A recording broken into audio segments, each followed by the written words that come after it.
Okay so hello everyone, मैं हूं पायल और आज हमारे साथ इस सेशन में मौजूद हैं Aditya Jha sir. He is a renowned JEE faculty. अभी recently JEE Mains exam over हुए हैं, तो आज के इस सेशन में we will talk about the post exam analysis of JEE Mains 2023। तो सर, सबसे पहला मेरा आपसे सवाल ये है कि nearly 12 papers were held this year, तो इस पे आपका ओवरऑल व्यू क्या है, इसके बारे में हमें बताइए। If we compare the papers to last year, the papers were relatively on easier side, so the cutoff would slightly go high. But when we compare it to last year paper, 2021 paper, then it was slightly more difficult than that paper. तो 2021 और 2022 के बीच का एक paper था, काफी balance paper था. That was it. Okay, sir. Okay, sir. So next, I want to ask you, what is the weightage of different topics in this year's JEE Mains in physics? See, we have analyzed the paper. तो उसमें कुछ topics was indeed having more weightage. उसमें अगर physics section की मैं बात करूँ तो heat and thermodynamics से total 31 questions आए. तो इसकी weightage सबसे ज्यादा रही. तो अगर बच्चा कोई for next session if he wants to go thorough with a particular topic or revise it, तो thermodynamics will be most important. उसके बाद जो सेकंड मोस्ट इंपॉर्टेंट रहा वो लॉज ऑफ मोशन रहा. काफी सवाल लॉज ऑफ मोशन से भी आए. Around 23 questions were from laws of motion and indeed. उसके बाद इलेक्ट्रोमैग्नेटिज्म. फिर there is every chapters were having almost equal weightage. Some questions were there in particular set and then there was no question in other set. लेकिन particularly thermodynamics and Newton's laws of motion में सारे sets में सवाल थे. तो काफी weightage रहा है. तो इन दो टॉपिक्स का स्पेशली आप कहेंगे कि ज्यादा वेटेज था? जी जी जी बिल्कुल. Okay, sir. So, what was the percentage ratio of easy, average, and difficult question? Like overall exam difficulty level क्या था? Exam physics paper was on easier side. अब तो बच्चों के मार्क्स भी आ रहे हैं, रिजल्ट भी आ रहा है. तो अगर मैं कंपेयर करूं तो if somebody gets 75 marks in chemistry or math, his score will be easily 99.9 percentile or 99.8 percentile. यानी शुरू के वो 200-300 बच्चों में आ जाएगा. लेकिन even 85 or 90 score in physics won't get him similar rank or similar score. तो फिजिक्स का सेक्शन काफी आसान था. तो एक अच्छा स्कोर एटलीस्ट 85 एबोव होगा. जो बच्चे 99 परसेंटाइल एबोव एम कर रहे हैं उनको इस जेई मेन के पेपर में फिजिक्स सेक्शन में 85 above they should score in physics at least. तो physics paper was on easier side. 85 above would have been a good score. Okay, sir. Okay. So, sir, अब ये बताइए कि कौन से टॉपिक के क्वेश्चंस टफेस्ट थे and which ones were the easiest? तो जैसा कि मैंने पहले बताया कि paper was on easier side, तो बहुत सारे टफ क्वेश्चन नहीं थे. लेकिन मैंने पहले जो डिस्कशन किया था कि थर्मोडायनेमिक्स से ज्यादा क्वेश्चन थे. तो अगर सैंपल स्पेस ज्यादा था तो वहां से कुछ क्वेश्चंस अच्छे और डिफिकल्ट भी आए. और फिर से कुछ इलेक्ट्रोमैग्नेटिज्म के सवाल जो थे वो डिफिकल्ट नहीं लेंदी आ गए, कैलकुलेशन इंटेंसिव आए. तो मैं कहूंगा थर्मोडायनेमिक्स के सवाल थोड़े ट्रिकी थे. और इलेक्ट्रोमैग्नेटिज्म में जहां करंट सर्किट के सवाल थे वहां पे आपको करंट से कैलकुलेशंस करने थे. तो थोड़े उस तरह के सवाल थे, calculation intensive, but nothing was difficult as such. थोड़े सवाल, कुछ सवाल, मतलब कि अगर मैं पूरे पेपर की बात करूं तो कुछ 7-8 सवाल होंगे जो डिफिकल्ट साइड में थे. बाकी everything was pretty easy. Okay sir. अच्छा सर, अब बात करते हैं एनवीक्यूज, न्यूमेरिक वैल्यू क्वेश्चंस की. तो out of NVQs and MCQs which section was difficult? Because mostly ऐसा होता है कि स्टूडेंट्स को एनवीक्यूज ज्यादा टफ लगते हैं. तो इस पे आप क्या कहेंगे? Obviously, for obvious reason, you have to find out the answer from the universe. और MCQs में you have just 4 options जिसमें से आपको correct answer choose करने होते हैं. तो indeed it becomes difficult while doing NVQ. और वो थोड़ा numerical value question थोड़े lengthy भी थे.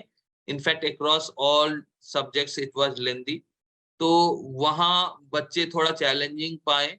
But the good thing was the answer was not in decimals. तो न्यूमेरिकल वैल्यू था, इंटीजर टाइप था, तो थोड़ा आसान था. लेकिन there were questions where data नहीं दिए हुए थे, √5 की वैल्यू बच्चों को यूज करना था and it was difficult to do calculations. So NVQ was indeed more difficult than MCQs. तो सर आप ये भी कह रहे हैं कि इन क्वेश्चंस में ये एरर्स थे, इस वजह से बच्चों को मतलब वो डिफिकल्ट लगी? नहीं, एरर्स नहीं थे। जेई मेन की एक प्रॉब्लम रही है कि उन्होंने लैंग्वेज बहुत अच्छे से स्पेसिफाई नहीं किया होता है। They don't give a very good or very proper language explaining the question thoroughly. So students sometimes are not sure that what to use, whether G they have to use as 9.8 or they have to use 10. So there, while solving numerical value question, let's say somebody gets answer as 5.2 and some other person gets answer as 5.6, तो 5.6 को वो round of करके 6 करेगा और 5.2 को round of करके 5 करेगा। तो जी की अलग अलग वैल्यूज लेने से ये डिफरेंस आ सकता है। तो जेई मेन यहाँ पे I think JEE Main should work और थोड़ा लैंग्वेज को प्रॉपर करना चाहिए, क्वेश्चंस में क्लैरिटी आनी चाहिए, इसी कारण एनवीक्यू थोड़े डिफिकल्ट हो जाते हैं। जी सर, बिल्कुल सही कहा आपने। ओके सर, सो बात करते हैं जेईई मेन 2022 की। तो 2022 की कंपैरिजन में इस साल का एग्जाम कैसा आया था, इसके बारे में बताइए। It was on easier side, 2022 के कंपैरिजन में इजियर था। Again it was easy. हाँ, और ओके। मैथमेटिक्स तो लास्ट ईयर वाज डिफिकल्ट, तो इस साल अगर पिछले साल से कंपेयर करें तो आसान हो गया। तो ओवरऑल पेपर ही आसान हो जाता है, क्योंकि अगर कोई एक सेक्शन लास्ट ईयर डिफिकल्ट था उसको इस साल आसान अगर कर दिया गया, तो physics people were easily able to solve in 30-35 minutes. Generally ये केमिस्ट्री के साथ होता है, लेकिन यहाँ फिजिक्स के साथ भी हो रहा था, तो काफी आसान हो गया paper compare to last year. लेकिन मैं उससे पहले की पेपर की 2021 की बात करूं तो उससे स्लाइटली ऑन डिफिकल्ट साइड था, लेकिन लास्ट ईयर के कंपैरिजन में Indeed it was an easy paper. Okay sir.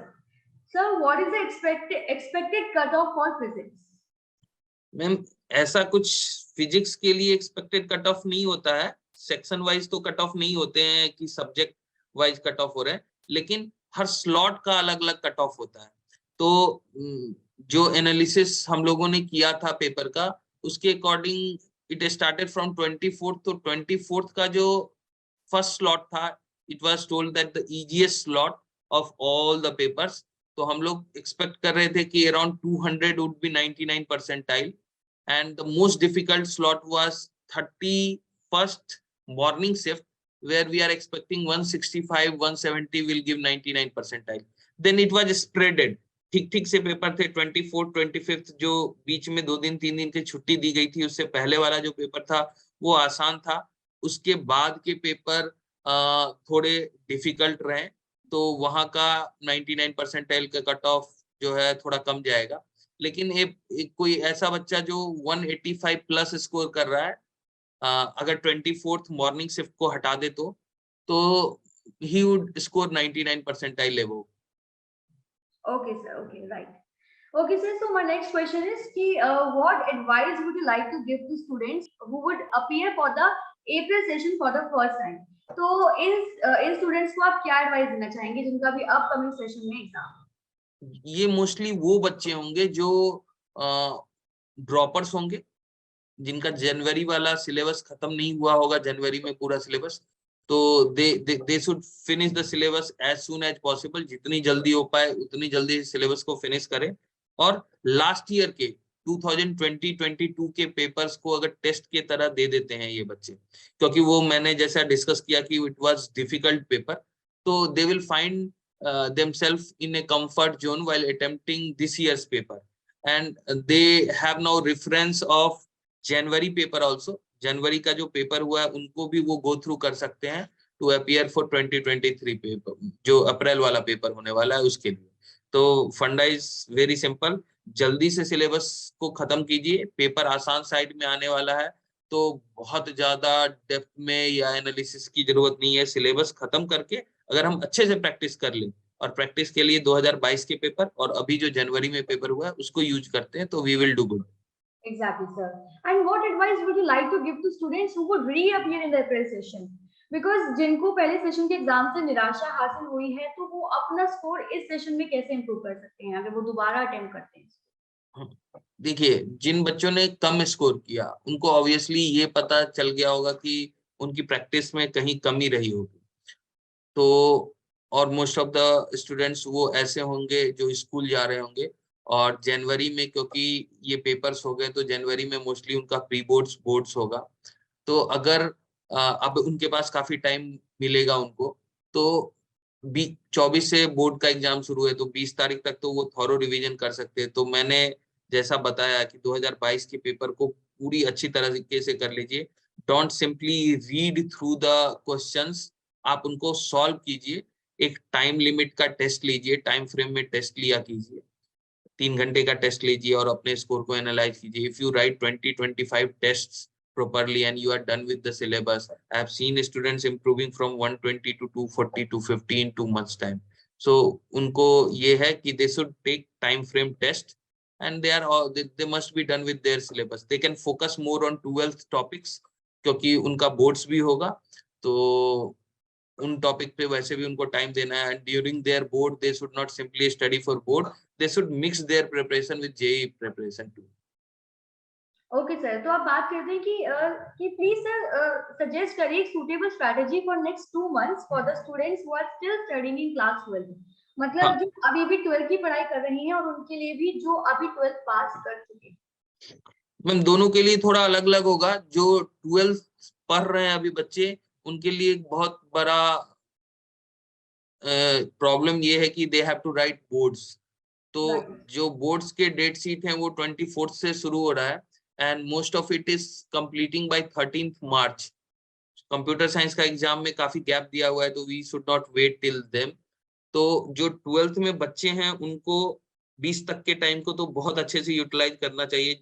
At least जो जनवरी वाले सारे टेस्ट हैं वो बच्चे दे दें, और जब वो बोर्ड्स के लिए प्रिपेयर कर रहे होंगे तो 12th के जो टॉपिक्स होंगे वो स्कूल के लिए भी पढ़ रहे होंगे, बोर्ड एग्जाम के लिए भी पढ़ रहे होंगे, तो उनको प्रीवियस ईयर जेईई मेन के उन टॉपिक के सवाल लगा ले, so that they don't lose the touch of their preparation. तो इस तरह से वो बच्चे अपने प्रिपरेशन को प्लान कर सकते हैं। Once they are done with the board exam, they should take full test of 2022। अगर 22 पूरा कर लिया है तो 21 दे सकते हैं, लेकिन 21 जो है थोड़ा आसान था, ये ध्यान रखना। लेकिन जो बच्चे ड्रॉपर्स हैं, जिनको 12th का बोर्ड नहीं देना है, उनके लिए तो सबसे फर्स्ट प्रायोरिटी है, क्योंकि पेपर आसान था। सबसे पहले सिलेबस खत्म कीजिए, कोई चीज छोड़ने का नहीं है। We should finish the syllabus as soon as possible and then we should go with full syllabus test. Practice will make things easy. अगर आप अच्छे से प्रैक्टिस करते हो तो कुछ डिफिकल्ट नहीं आ रहा है, तो आप आसानी से अच्छा स्कोर कर सकते हैं। Absolutely sir. सो इसी कॉन्टेक्स्ट में मेरा नेक्स्ट क्वेश्चन ये है कि क्लास 11th एंड 12th के क्वेश्चंस की क्या वेटेज है? I would say that 12th का वेटेज कुछ 60% है एंड 11th का थोड़ा 40%। थोड़ा 11th रिलेटिवली कम है फिजिक्स में, 12th के ज्यादा क्वेश्चंस हैं, but there are few topics of 11th which have been asked a lot. उसमें आप मार्क करके चल सकते हो, जैसा मैंने बोला thermodynamics, heats and thermodynamics and Newton's laws of motion. तो ये जो 2 टॉपिक है उसी में 11th के क्वेश्चन जो है मोस्टली स्प्रेडेड है, बाकी टॉपिक से काफी कम पूछा है। तो ऐसे आप प्लान कर सकते हो कि आप 12th को थॉरोली करो, और अगर आपने 11th अच्छे से नहीं रिवाइज कर रखा है तो you can target thermodynamics and NLM, Newton's laws of motion. Okay sir, so ठीक है sir, thank you. Last question बस मेरा आपसे ये होगा, which was the most difficult shift this year? 31st morning shift. 31st का morning shift was most difficult and we are expecting the 99 percentile cutoff to be around 165-170. तो सबसे difficult वही रहा। तो 31st का आप बोलेंगे? Morning shift. Morning shift, okay. Okay sir, thank you. Okay, Thank you. so thank you so much sir for this interesting and useful session. बहुत कुछ जानने को मिला आपसे, and I hope कि हमारे स्टूडेंट्स को भी इस सेशन से काफी कुछ पता चला होगा, स्पेशली उन स्टूडेंट्स को जिनका अप्रैल में जेईई मेंस की सेकंड सेशन का एग्जाम है। So thank you so much sir. It was nice meeting you, and that's it guys for today. Thank you and goodbye.